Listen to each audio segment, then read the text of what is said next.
There's this one food that you need to be aware of that has the potential to completely nullify any help from the top three nutrients in supporting your immune system. I'm talking about vitamin D help, I'm talking about vitamin C help, and zinc help.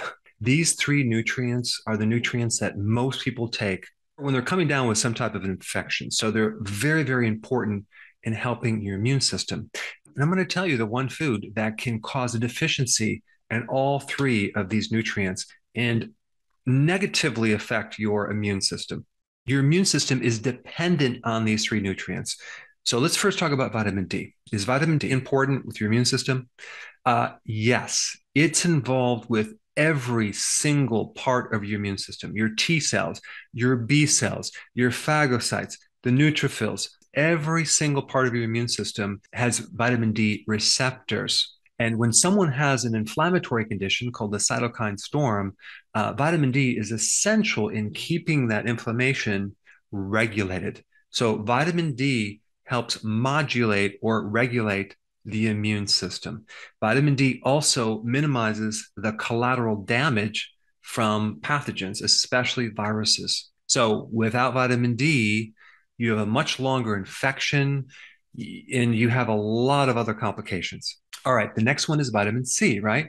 You know, vitamin C is important. Probably at the first sign of a cold, you might take vitamin C. What does vitamin C do to the immune system? Well, number one, it increases the mobility of white blood cells. It makes them more active. And without vitamin C, they're very sluggish.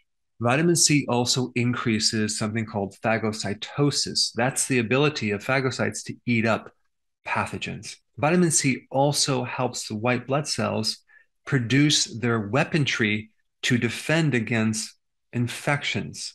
And without vitamin C, the duration of your illness extends a lot longer than it should. Even if you took the amount of vitamin C in your blood and compared it to the vitamin C in the white blood cell, the vitamin C in the white blood cell is 100 times more than in the blood. Why? Because your immune system is dependent on vitamin C. All right, now what about the trace mineral zinc? Is that important? It's very, very important. In fact, without zinc, your thymus gland, the gland that trains your T cells, it's like a training camp for T cells, atrophies, it shrinks. Zinc is vitally important, not just with the thymus gland, but for all the lymphatic tissue, the lymph nodes in general. Without zinc, you're not going to have the quantity of white blood cells. And without zinc, the duration of infection goes on and on and on. When people suffer from a lot of symptoms from interaction with a virus, for example, and they have all these complications, it's really the immune reaction towards the pathogen that's creating the damage more than the pathogen itself. And it's these three nutrients that minimize the collateral damage. So if you want to go through an infection with minimal symptoms, these three nutrients are crucial. All right, so what is the food that we need to avoid? If you guessed sugar, you are correct. Now, let's just take first vitamin C. The chemistry of vitamin C is very, very similar to sugar. Okay. If you're consuming sugar and vitamin C at the same time, the body will always take on the sugar before vitamin C, leaving you high and dry or deficient of vitamin C. Diabetics that have this sustained blood sugar nearly always have a vitamin C deficiency. And when you're deficient in vitamin C, another symptom you might get is bleeding gums, fatigue, collagen problems, but mainly it's going to be a weakened immune system. All right, what about vitamin D? Well, when you're consuming sugar, the absorption of vitamin D goes way down. Sugar also impairs the activation of vitamin D. So if you go from inactive vitamin D to active vitamin D, you need help from your kidney. But sugar gets in the way of that. Sugar interferes with that activation of vitamin D. And the third thing that sugar does to vitamin D is it stops the synthesis or production of vitamin D. You can't really produce vitamin D if there's too much sugar in the body. This is why diabetics are nearly always low in vitamin D. And if you consume a lot of sugar, that turns into liver fat, and that also can inhibit the activation and absorption of vitamin D from another angle. All right, now let's talk about zinc.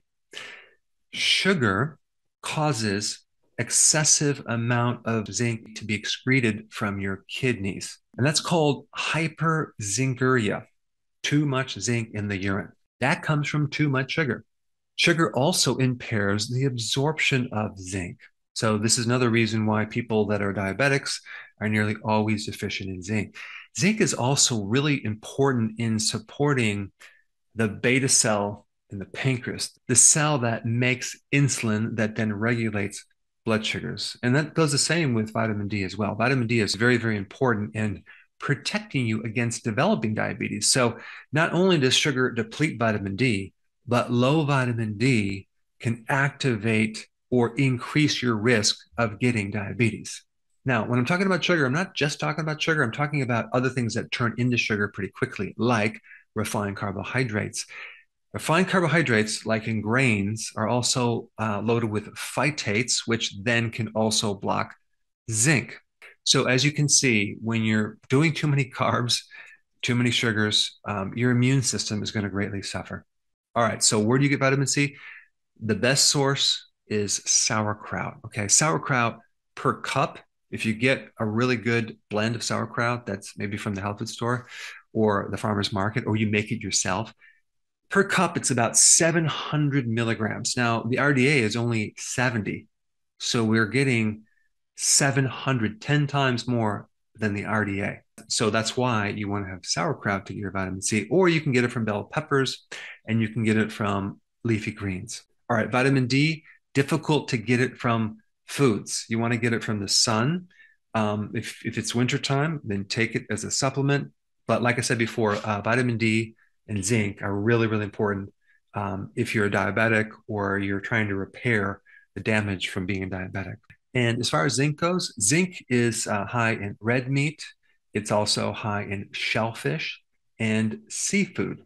Now, there's just one last thing I want to tell you, something else that can paralyze your immune system that is not food, and it's stress. Cortisol from stress paralyzes your immune system. So the two worst things for your immune system is stress and sugar. On that note, I want to show you a video how you can make your own vitamin D supplements. Check it out. I put it right here.